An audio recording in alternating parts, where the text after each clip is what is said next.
evening, friends. A very warm welcome to the second day of the Global Innovation, Incubation and Entrepreneurship Summit 2021. We are having a discussion on how to create value for innovation ecosystem, economy enhancement. Innovation ecosystems are a complex process that span the generation of ideas, their translation into products, and the commercialization of these products into a large scale. The success of this progression depends on multiple factors, such as a business culture that rewards entrepreneurship, risk-taking, and a will to embrace change, a set of regulations and administrative norms that incentivize this attitude, a strong knowledge generation sector, and collaboration between these knowledge centers and commercial businesses. Innovation can be successfully steered towards applications particularly valuable to society, example, green energy. We have with us today Ms. Ida Nganga to tell us more about this topic. Ms. Ida is the Global President of the Startup Innovation Cell, GCPIT, and she is the Regional Head of UNESCO Emerging Technologies for Development based in France. She is committed to putting a spotlight on startup development, technology transfer, gender inclusion, stakeholder engagement, and intercontinental collaboration.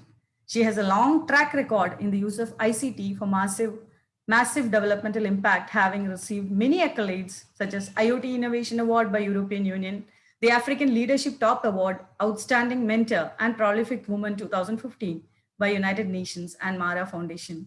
She has trained and mentored many great emerging innovators. So tell me, Ms. Ida, what do you think were the innovation ecosystem related priorities emerging from the past decade? Thank you so much for having me. And Madam Aparna, thank you so much for that good question. It is indeed to the point. Some of the priorities that have emerged in the past, let's say a couple of years or so, is that of not working in silos.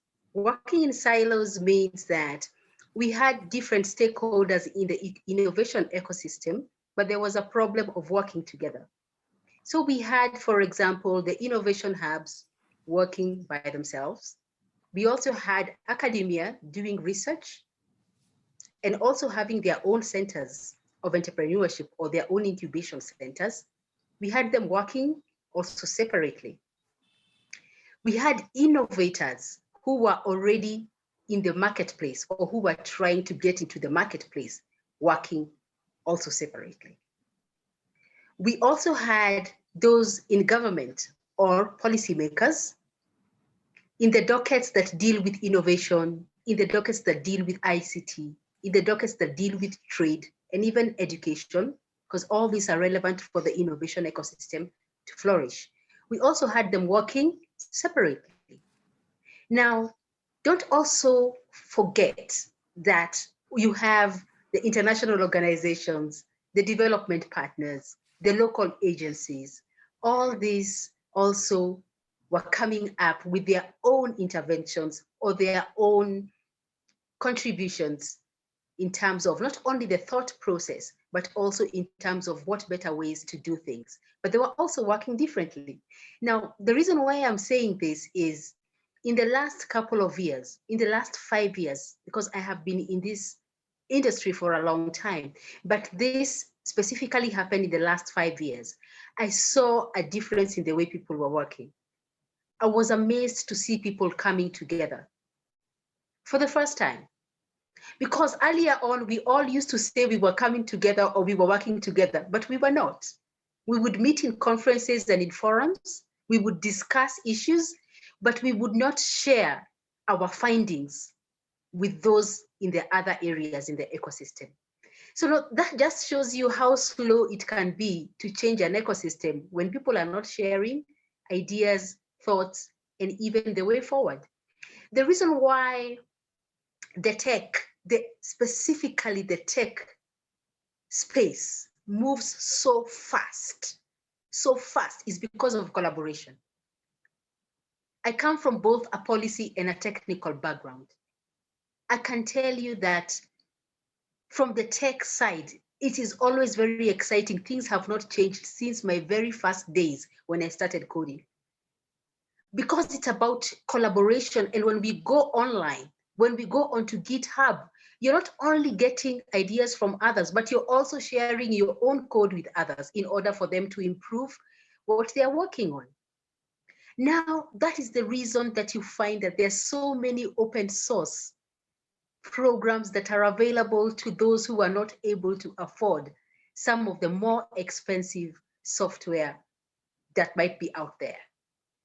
So I would just like to urge the innovation ecosystem at large to look at the priorities that have changed so that we can adjust ourselves to a changing environment. Yes, rightly said, Ida. And now I would like to ask you, what are the priorities for innovation ecosystems to the revival of economies? What is your... Okay. For the revival of the economy, yes, very good. That's a good question as well, because when we talk about the revival of the economy, then we have to involve those who are in the areas of making policy. Okay, because these are the people who are in charge of creating an enabling environment. Remember, innovation cannot work by itself. We need an environment that is enabling socially, politically, and economically. You need policies to be put in place which can actually be of benefit to the innovators and entrepreneurs. That is not mostly the case, and I think all of you know that. Now, we all come from different countries and different regions, but I'm sure that you have seen the challenges of an innovator or an entrepreneur trying to set up shop. Most of the times it's because you find that they're exorbitant walls or hurdles that are being put in front of the innovator and entrepreneur by the very government that is supposed to be encouraging innovation and entrepreneurship. So don't you think that that government, those policymakers should start by first creating a space in which it's easy for people to do business? And then afterwards can start inquiring about what kind of income are you earning in order for them to come up with their fiscal policies. And by fiscal policies, we're talking about tax. This is some of the things we have to discuss, and we have to come together as a global community. We cannot do it just on our national level because there are already personal interests at our national level.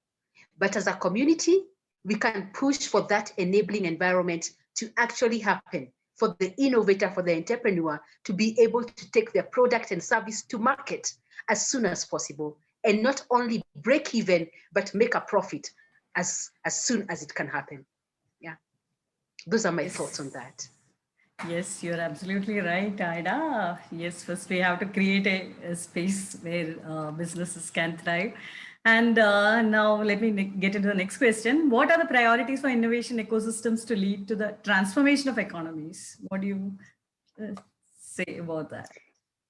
Yeah, okay, that's a good one too. I think I would have to probably go back to the programs that we are running so that I can use the contributions we already have on the ground. I don't think I have to invent the wheel when we talk about that. Okay, so one of the areas that we can probably tap into, I believe, and this is my own personal opinion, is working on a sustainable model. And by that, I mean working in a way that does not rely on funding or grants or prizes that come out of all these opportunities that are in the ecosystem. So for me, I would actually encourage most of us to contribute to the kind of thought leadership that puts you in control, puts you back in the driving seat. Because remember, if we start relying too much on other people's funds without learning the specific skill of generating funds in our own local community or our own local space, then it will become very difficult to scale and be able to serve the regional and the global communities. There's a reason I'm putting a lot of emphasis on this, and I think most of you will agree with me that of late we have had so many people coming into the space and encouraging innovators and entrepreneurs not only to share their ideas, but also to share how they came, or their expertise, or their knowledge, or how they came to come up with those solutions. Now, what about if we say that this usually puts the innovator and the entrepreneur in a position where, yes, they have given out their knowledge, but they have not gotten knowledge from others in return that could actually be of benefit for them. This is where we need to say that the innovator, the entrepreneur, has to be of the driving seat of business. The entrepreneur or the innovator has to be in a space where they can make decisions that are best for their company or for their organization. We have to be able to help, whether or not we agree, or whether some of us also work very closely. Of course, you know that I have a background with international organizations, but you can be sure even with the international organizations, I am lobbying for innovators not to be given funds and grants, but to be given seed capital, something that someone can actually use to grow their business, not just for a few months, not just for 1 year, but at least until the time that they're stable and on the ground and can be able to raise the next seed of capital. So yeah, those are my thoughts on that.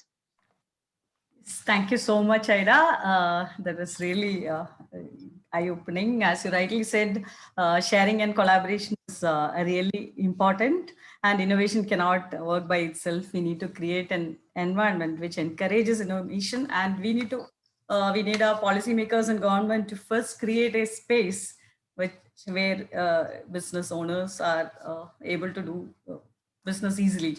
And we also need to focus on sustainable working model, which does not rely on just funding, and without learning to generate funds from the local area, it will be very difficult for us to scale up. Thank you so much, Ida, for your thoughts on this. And on behalf of GCPIT, I thank you once again from the bottom of my heart. Thank you so much. Thank you so much. It's been a pleasure.